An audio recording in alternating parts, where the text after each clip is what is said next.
Hello, it is I, the Lord McCracken. I'm back with one more video on how to align a map in Tableplop. Tableplop is yet another VTT that you can use, which is also free. You can get on here and throw your maps in, put your characters in.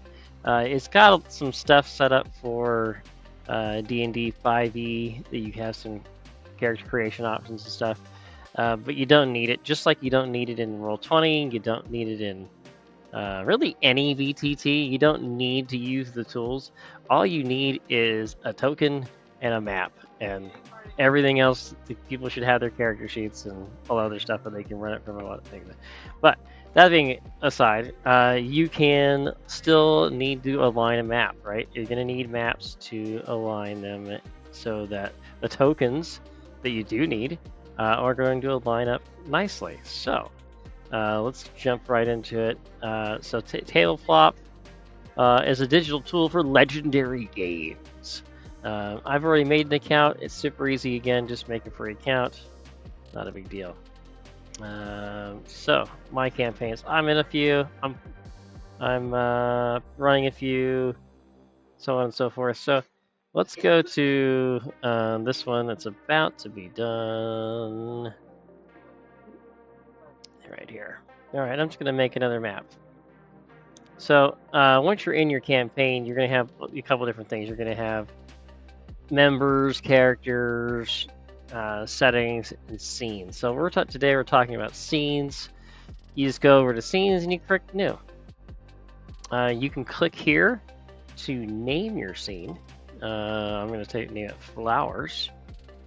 And then if you want to be visible to the other players at the table, the players, not the other GMs, of course, then you want to be, say, visible.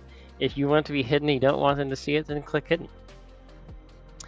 You can set a preview image if you like. So if you want it, that way when you're at this screen right here, it says this one. So when you're looking at these, you can, let's say you have several scenes that are happening in a session.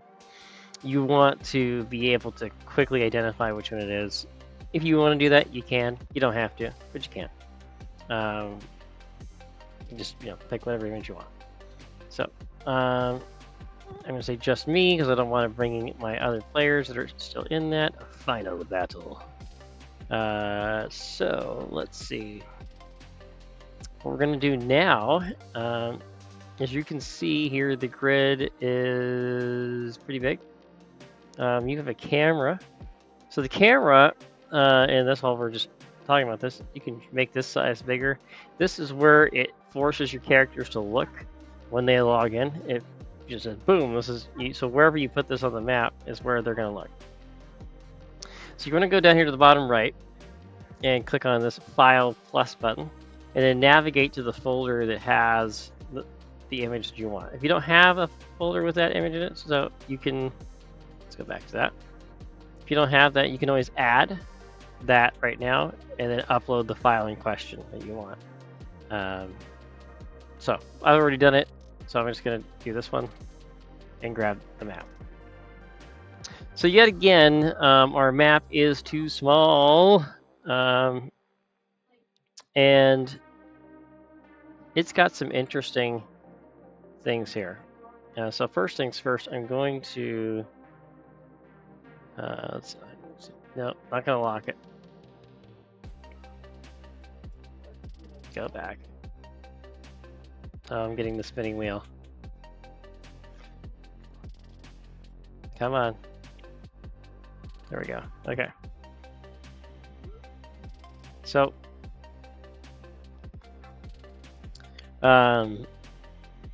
what you don't want to do, convert to, yeah, we're gonna mess with that. So this one, unfortunately, you don't have as many things. This is kind of more like a little bit like the Roll20, but not exactly. This one, you just kind of got to stretch it out and get there, which kind of just is what it is. So I'm going to pull this off to the side because it's annoying me. Again, I know that it's 22 or 24 and some change by 33. It's a square counter. You got to count the squares. and get it there. Again, I like to align this one.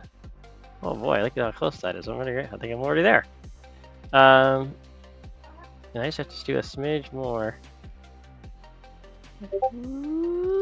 There we go. And we're lined up, just like that.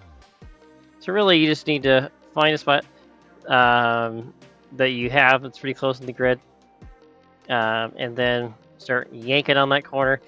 For whatever reason, they only have this adjustment in the bottom right, and it just is what it is. You can't change it, man. That's just the way it goes. So you just gotta pull on that little corner and move it around a little bit. And once you get it where you like it, lock it down. Don't mess with it. Don't let other people mess with it. It's there. It's done. And then you're done with that. So that's pretty much it. That's all you got to do. And then you can drag your characters out. Now characters is a whole different can of worms. And I wanted to talk about this for a second. So characters also, because they're kind of treated the same thing, they're just treated as assets, and they can be different sized on the map. So now that it's sized properly, it can do this. But the reason why in Tableplop, or even Owlbear for that matter, it doesn't really matter. Well, not against Owlbear, but Tableplop, it doesn't matter really what size something is. And let me show you what I'm talking about. Because all you're really doing, now that I've shown you how to align the map, now I'm going to show you how it doesn't matter. Let me remake the entire scene. So I'm just going to go get out of here. Let's make a new one. Let's say flowers too. And we're going to go there. And then we're going, just me. And so I'm going to get the same exact map as I had before. And I'm going to, again, let's see how I'm off again, right? So in this case, I just like to just kind of yank it out one, maybe two times. Doesn't matter. It's pretty close, but whatever. It's not there.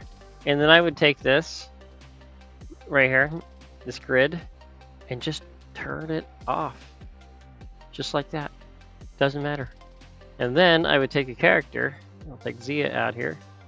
And then I just take the character and I just line it up. And so when the character logs in, the player logs in, they're going to say, okay, I moved, 3 spaces north, 1, 2, 3, and I moved diagonal, and then I attacked this one, right? All you have to do is just adjust the size of the tokens. And them being able to press arrow keys, they can still kind of sort of do that right here. Is it perfect? No. But most people are not going to be using arrow keys for this thing. They're going to grab their mouse and they're going to click on it and say 1, 2, 3, 4. And then I attack. And they're going to be doing that all on Discord or whatever they're doing. So when you're doing play-by-post type stuff, you can align it and that's fine. But if that is too complicated for you, don't worry about it. Just get it big enough so that they can put their tokens out there. Resize their tokens for them, help them out if they don't know how to do it, and that's it. Then you're done. They do have some cool conditions on here, just while we're in here. Like you can do dead, right? And it blocks it out. So if you have lots of corpses on the screen, lots of different things going on, you can do that. Blinded. That's on there, right? Anyway, so up to you. I know there are a lot of perfectionists out there that demand that everything is lined up to the grid, but I can just tell you that it doesn't. In the end, it doesn't really matter for a lot of that kind of stuff. Even if you are playing this like live and using it as a BTT for a live game, most people will be okay with it. So anyway. That's all I wanted to show you. Now you know how to align a map in Tableplop. Pretty easy. Just, line it up on the corner, drag it out until it's pretty dang close, and then you're done. It took me all of about 30 seconds when I started doing it. So you can do it too. You got this. So get out there and align your map in Tableplop and start playing some games, man. Do it. Do it now. Right now.